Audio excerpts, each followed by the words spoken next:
రేపు మీరిద్దరూ లంచ్ బ్రేక్లో నా ఆఫీసులో ఉండాలి. సార్ సారీ సార్, భోజనం ప్లేట్ ఎంతో చెప్పారంటే పే చేసేస్తాం సార్, ఇన్స్టాల్మెంట్లో సార్. ఇక మీదట ఏ పెళ్ళికి వెళ్ళాం సార్. సార్ నా పెళ్లి కూడా డెఫినెట్గా వెళ్ళండి సార్. నేను అసలు పెళ్ళే చేసుకోను సార్. మీ అమ్మా నాన్నలే పెళ్లి చేసుకోకుండా ఉండాల్సిందే. ఈ లోకంలో ఇద్దరు మూర్ఖుల సంఖ్య తగ్గుండేది. క్లాస్కి స్పీకుతాడా ఏంటి? Pay attention.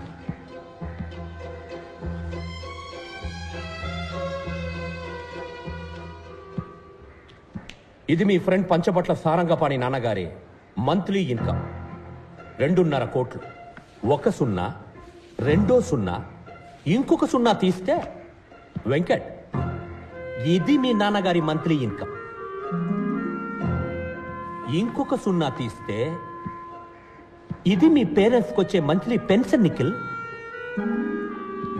మీ సిచ్యువేషన్ ఏంటనేది ఇంతకంటే బెటర్గా చెప్పక్కర్లేదనుకుంటా. మీరు బుద్ధిగా మంచి పర్సంటేజ్తో పాస్ అవ్వాలనుకుంటే వెంటనే మీ రూమ్ ఖాళీ చేసి శ్రీనివాస్ రూమ్కి వెళ్ళి ఉండండి. పాణితో కలుసున్నారో నాశనం అయిపోతారు.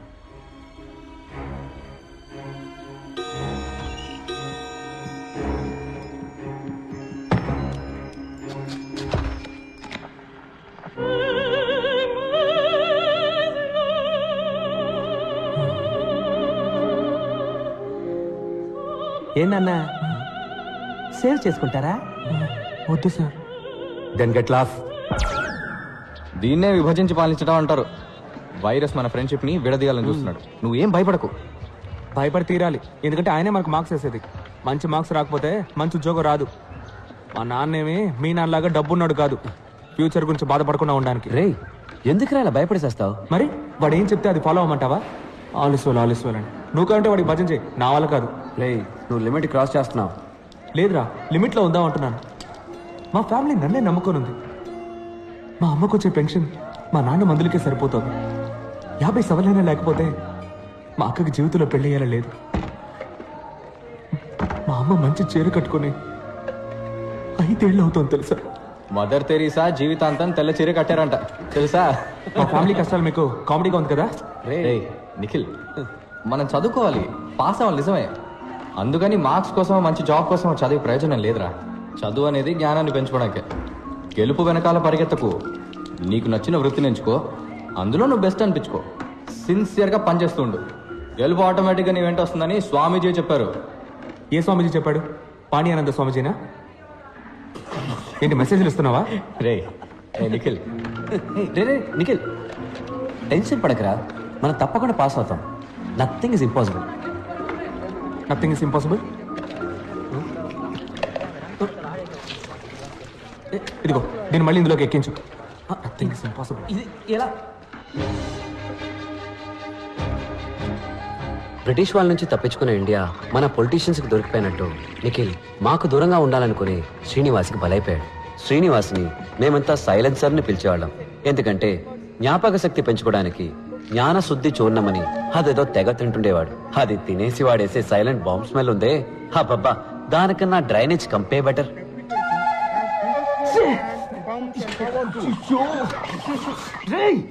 I don't do it. రే నిఖిల్, నువ్వేసి నన్నంటావే. సైలెన్సర్ రోజుకి 18 గంటలు చదువుతాడు, సారీ బట్టి పడతాడు.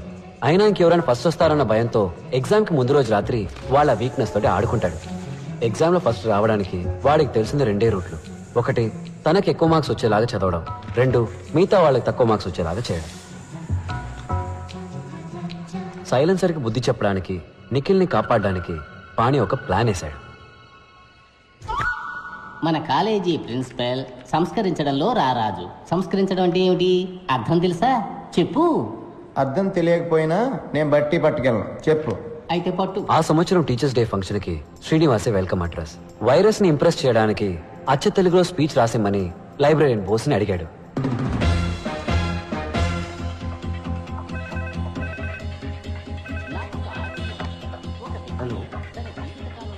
శ్రీనివాస్, ఎస్, నీకు ఫోన్. బోస్ గారు, ప్రింట్అవుట్ క్లియర్ గా తీయండి, ఇప్పుడే వస్తా. ఏంటి కుళ్ళిన క్యాబేజీ కంపు కొడుతోంది? బోస్ సార్, ఇప్పుడు ప్రిన్సిపల్ మీ గురించి అడిగారు. అవునా? అయితే నేను వెళ్ళి కలిసి వస్తాను. ఇది నువ్వు శ్రీనివాస్కి ఇచ్చేయి. Hello tell me. Commissioner office నుంచి మాట్లాడుతున్నాను. Sir sir. Are you Srinivas from California? Yes sir, you are right. నువ్వేదో రాడికల్ విద్యార్థి సంఘానికి చెందిన వాడివని నీ హాస్టల్ రూమ్ లో రహస్యంగా విస్ఫోటక మూటలు తయారు చేస్తున్నావని మాకు ఇన్ఫర్మేషన్ వచ్చింది. విస్ఫోటకపు మూట? అదే మ్యాన్, బాంబ్. అది కూడా సౌండే లేకుండా పేలుతుందంటగా. No sir, I can't. నటించక మ్యాన్. నిన్ను స్టేషన్ కి తీసుకెళ్లి నీ బొక్కలెరగదీసి మక్కలెరగదంతే అన్ని నిజాలు ఆటోమేటిక్ గా బయటకు వచ్చేస్తాయి. Sir no sir, it will pain sir. Silence ని నేను మాటలో పెట్టాను, కానీ వాడి స్పీచ్ లో కొన్ని పదాలు మార్చేశాడు. ఉదాహరణకి సంస్కరించడం అనే పదాన్ని బలాత్కరించడంగా మార్చేశాడు. ఎక్స్క్యూజ్ మీ సార్, పిలిచారట? ఎవరు నువ్వు?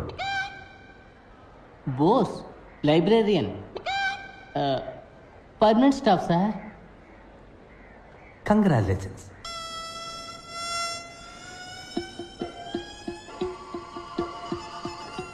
ఒక్క నిమిషం, కమిషనర్ నీతో మాట్లాడతారట. Sir sir sir. ఏంటమ్మా నువ్వే ఒక పెద్ద మానవ బొమ్మ చెప్తున్నారు? ఇంటెలిజెన్స్ నుంచి రిపోర్ట్ వచ్చింది. సార్ అది రాంగ్ ఇన్ఫర్మేషన్ సార్. కావాలంటే మీరు వచ్చి చెక్ చేయొచ్చు sir. Shut up you. Okay sir. అది హాస్టల్ రూమ్ లో లేదని నాకు తెలుసు. అది నీ వెనకాల బాగా మడిచి పెట్టుకున్నావు అని కూడా నాకు తెలుసు. అసలు కళ్ళకు కనపడకుండా బాంబు లేయటంలో ఎక్స్పర్ట్ అంటగా. నీలాంటి వాళ్ళు చేసే అకృత్యాలకే ఓజోన్ లేయర్ లో బొక్క పడిపోయింది. This is a very very important case in the city. ఇది ఇప్పుడు సిబిఐ టేకప్ చేసింది. We will be there any time.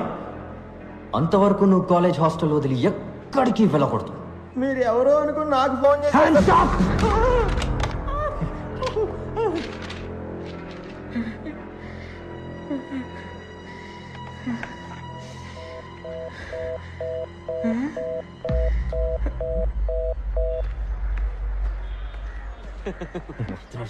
A silence sir, Bose sir నీకు ఈ paper ఇమ్మన్నా. You don't call me like that. Pani Gini Langa Oni. Irritators. You always irritating others. ఏయ్, principal నన్ను పిలవలేదటగా? మీ గురించి అడిగారని చెప్పానే కానీ పిలిచారని చెప్పానా? అడిగారన్నావా? పోరా ఎదవా.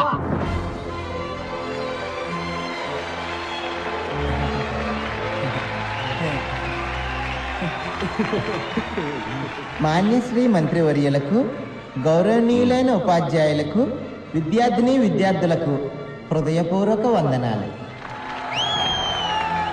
గత వారం ఇండియా టుడేలో ప్రచురించిన ఉత్తమ యంత్ర నిపుణుల కళాశాల పట్టికలో మన కళాశాల ఇండియాలో 7వ స్థానంలోను, ఆంధ్రప్రదేశ్లో మొదటి స్థానంలో నిలిచింది.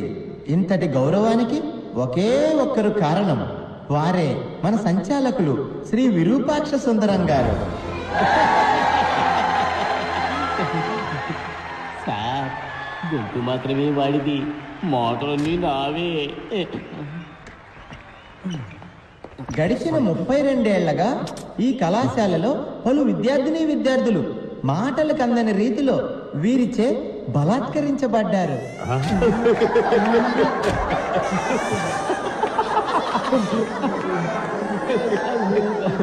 సంస్కరించడం బలాత్కరించడం నేను మార్చా.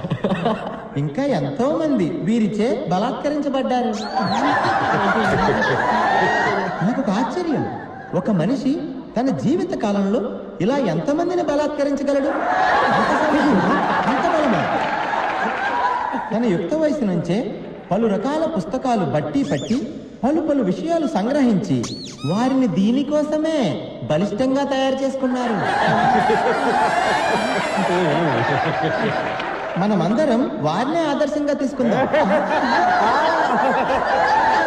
ఈ రోజు ఇక్కడ విద్యార్థుల్లో ఉన్న మనం రేపు ఏ దేశమేగినా ఎందుకు కాలిడినా వీరిలానే బలాత్కారములు చేయగలమని ఇప్పుడే ప్రమాణం చేద్దాం.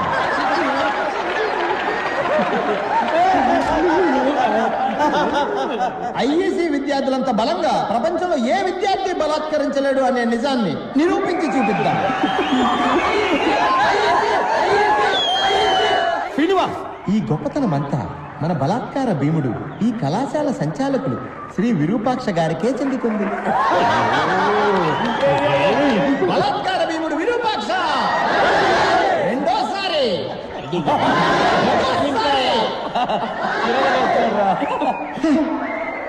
ఆ తర్వాత మన ప్రియాతి ప్రియమైన రతి క్రీడా మంత్రి గారు రతి క్రీడ అంటే సెక్స్ కదా. రతి క్రీడే ఈయన ఊపిరి.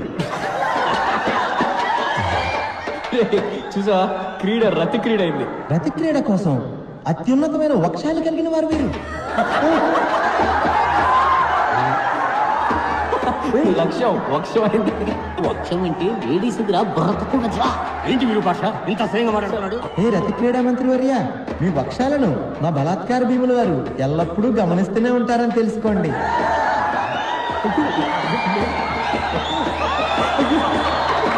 మీ వక్షాలను ముందుకు లాగడి వారు ఆయనే. ఏంటి ఏంటి ఈ దరిద్రం? అతి త్వరలో జనులందరి ముందు మీ వక్షాలను ఈయన బలాత్కరిస్తారనటంలో ఎటువంటి సందేహమూ లేదు. ఏంటి ఇది? నన్ను అవమానించడానికి ఇక్కడ పిలిపించావా?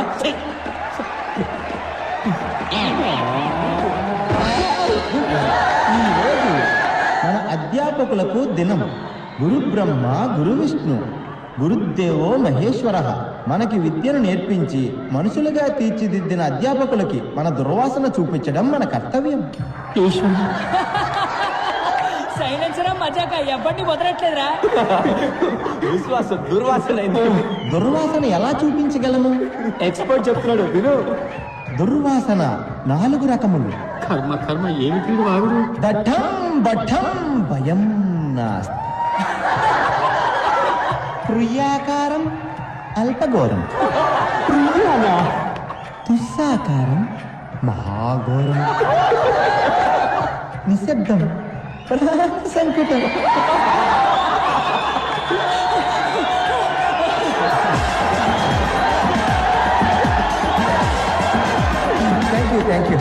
Thank you very much